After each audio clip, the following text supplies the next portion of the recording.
একটা মেয়ে আর তার সাথে তার মা আর ভাই ওরা ফিরছিল স্কুল থেকে। ফেরার পথে দুটো ছেলে নিচে আমাদের এই পোলের নিচে বসে অপেক্ষা করছিল ওদের ফেরার। ওরা যে পোলটা ক্রস করে যে এসছে, আসা মাত্র দা বার করে ব্যাগ দিয়ে তাদের ওপরে অ্যাটাক করা হয়েছে।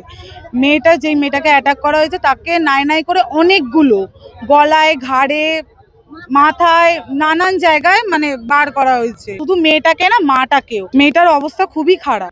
বেলঘড়িয়া থানার থেকে দুটো পুলিশ আসলেন না, কোনো ইনকোয়ারি করলেন না, কিছু কারোর থেকে কিচ্ছুই বললেন না, কিচ্ছুই জিজ্ঞাসা করলেন না যে অ্যাকচুয়ালি কি হয়েছে। ছেলেটাকে মারা হয়েছে কিন্তু ওইটা কম, যেটা করা হয়েছে ওইটা কম।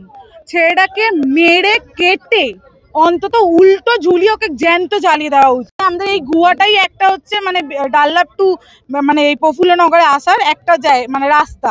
আমরা কিভাবে আসবো? মানে আজ ওনার সাথে, আজ এখানে হচ্ছে, কাল ওখানে হবে, পরশু সেখানে হবে, মানে হ্যাঁ একদমই।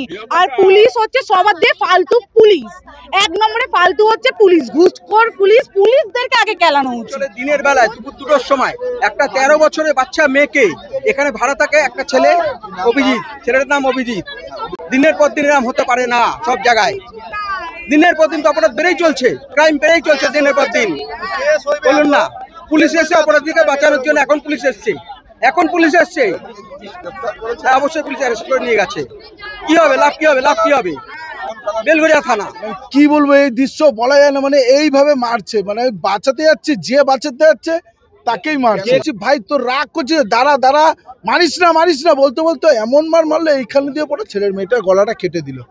ছেলেটা ওইটার পরেও তারপরে দেখি মাকে মারতে যাচ্ছে, কোনো রকম ভাবে আটকানো যাচ্ছে না, কোনো রকম ভাবে ছেলেটাকে ধরে রাখা হয়েছে, লাস্টে কোনো রকম হাত পা ধরে রাখা হয়েছে। আর যা চালাচ্ছে, এই যে আমার মাথার পেছনে বাটের বাড়িটাও ও দিয়ে গেছে।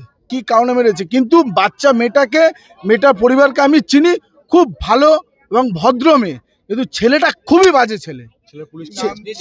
ছেলেটা পুলিশ এসে নিয়ে গেছে। ছেলেটা লোকাল এখানে একজনের বাড়িতে ভাড়া থেকে। ছেলেটা বাবার ব্যাকগ্রাউন্ডও বাজে। যে ছেলেটি করেছে তার বয়স সে নয় 11-এ পড়ে, আমি শোনা কথা বললাম। আজকে 11-এ পড়ে তাকে ধরা হলো, সে পক্সো আইনের মধ্যে একটা শাস্তি হবে, ছাড়া পড়ে যাবে।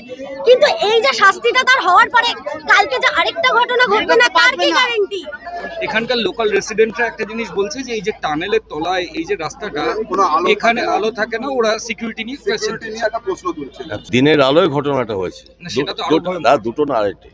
আর এখানে সিকিউরিটি আছে, ওখানে লাইট দেওয়া আছে, হয়তো লাইট হয়ে গেছে, কটা লাইট নাকি খারাপ হতে পারে, সেই সিকিউরিটি আছে। আর সিকিউরিটি বলতে যেটা চাইছি আমরা সকলে, বাস্তবে সেটা মিল নেই। এখানে একটা ঘটনার কাছে পুলিশকে ওখানে দাঁড়িয়ে থাকবে, আমার বোনও যাবে, আমার মাও যাবে, কে কখন কি করছে, করার পরে আমার মা জানতে পারছে।